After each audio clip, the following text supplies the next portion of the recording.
All right, my name is Stacy Kennedy. I work for Cisco Systems. I represent Cisco Systems on the board of directors for the Trusted Computing Group. The Trusted Computing Group is an open standards body, consists of about 100 companies. The purpose for the Trusted Computing Group is to define standards that make it possible for machines to decide for themselves what other machines they are willing to speak to. And they do this based on policy and evidence of identity and integrity. So I have a demo here that brings this forward. The simplest possible statement of the value proposition here is it makes it possible for machines to decide who they know and who they trust. This has significant business implications, as will be seen in the use case that we have here. We're going to show a use case in which we have an imaginary smart building. That smart building has 10,000 actuators and sensors in there. Cameras, door controls, elevator systems, HVAC, a bunch of systems that can affect safety of people, also affect security of the business and its assets. So let's talk about a camera in that building. Let's say there's a camera in the lobby. We're managing that building from some distance. Maybe here in Las Vegas at the IoT Evolution show where we're at right now. This building is in Manhattan, let's say. So we're looking at a computer screen that shows video footage from something. We think it's showing us video footage from camera 1. How do we know that it really is camera 1? How do we know that someone hasn't replaced that camera with some other camera? Even if we know that it's camera 1, how do we know that someone hasn't tampered with that camera, put it on a video loop like in a movie, so that they can do whatever it is they want to do? Is this important? Well, if the camera is showing us a room of controls for something that's particularly sensitive, that people's lives depend on it, we don't want people in that room, otherwise we wouldn't have put a camera there. So it does make a difference if this camera is not working correctly. We need evidence. We need to know that that is our camera that we're seeing through the lens of. We need to know that nobody has interfered with that camera. Otherwise, people could die, intellectual property might be stolen, systems might be damaged or destroyed. There are real consequences here. So let's take a look here. We have a demo that we can talk about this a little bit more. See how it might work. So here we are. We're looking at a video feed. This video feed comes from over here. This is just a little webcam. It's tied to a Raspberry Pi. This black box, it can be hard to see in this light. It's actually a Cisco CGR router. And so what we have here is our smart building represented by this one Raspberry Pi, talking across the internet represented by this CGR router to a management server that is located at a distance. And here we are, we're looking through, we see what the camera sees, but how do we know that that's our camera? How do we know that nobody has tampered with that camera? So that's what this demo is about. Let's take a look and see what this looks like to the management, to the security professional. So here what we see is the list of devices that are currently in our IoT deployment. We see a camera, a Raspberry 2 device, and we see a UCS server. That's our list of devices that we're talking to. We see over here on the side, we see groups, policies, enforcements, and devices. We're actually looking at the devices screen.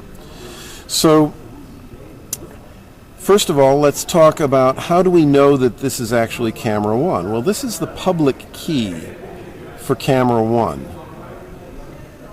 No, actually it's the public key for the UCS IoT server, I'm sorry. So this is the public key that is used internally by all of the devices who want to talk to this particular server. The server identifies itself using this public key. All of the devices that are authorized to speak with it are aware of this public key and expect to be able to identify this server uniquely using that key. If we take a look now at camera 1,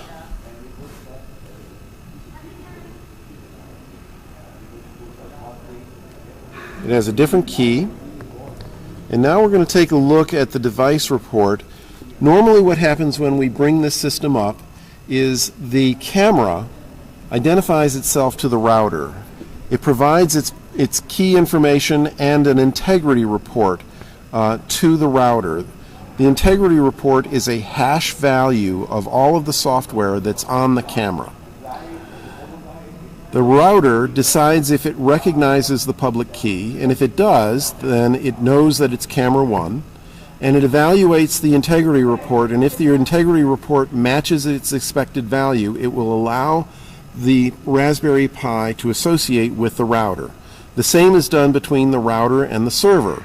In that particular case, the server validates the integrity and identity of the router, and the router validates the identity and integrity of the server. If everybody's happy, the router will allow the server and the camera to talk directly. And when they talk directly, then we see on the server side, we see the camera 1 output. So a critical moment is this initial association. And we're going to take a look at the device report for this camera. Here we see the full public key for the camera, and if we roll down a bit, we see the policies that are used to enforce security of that device, and now we see a list of sessions. Some of these sessions were allowed, and some of them were prevented. Isolate here is the key phrase for prevented. So if we take a look at an allow incident, we can see that the file measurements were incorrect.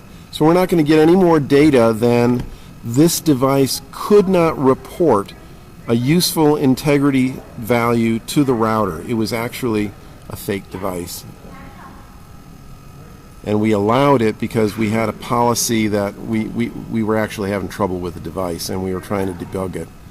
And here, if we take a look at this report, all right, so we have an isolate response. The camera reported 267 discrete evidence measurements. So this was using Linux integrity measurement architecture.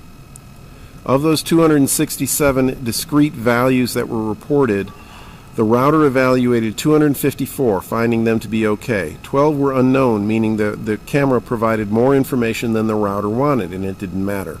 What matters is that one of those 254 values was not right. So the router said, I ain't talking to you.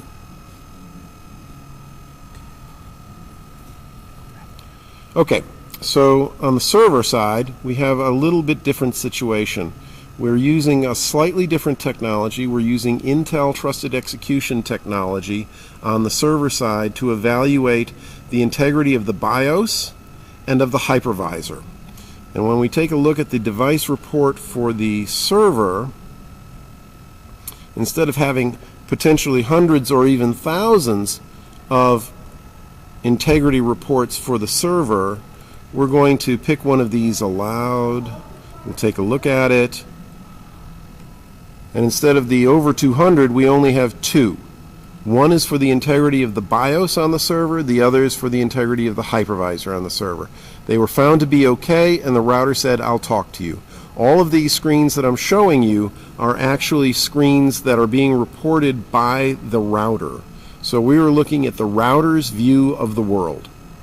Now it's possible to reevaluate integrity on demand. So even though the devices were initially permitted to communicate with each other, if subsequently one is hacked, we'll detect it. And as soon as that hack has been detected, the device will be cut out. From a management point of view, we're looking at a screen with 10,000 devices on it, and we're not doing anything until one of them goes red. This is called exception management. So when one of them goes red, that's a problem, and we can dispatch someone to try and resolve the problem, instead of having to constantly try to evaluate ourselves manually whether or not all 10,000 of the devices are still okay. Instead, the machines do it themselves. They're communicating among themselves constantly. Are you still okay? Are you still okay? And if you're not okay, I'm cutting you out. That takes work off our hands, and that takes cost out of our budget. you.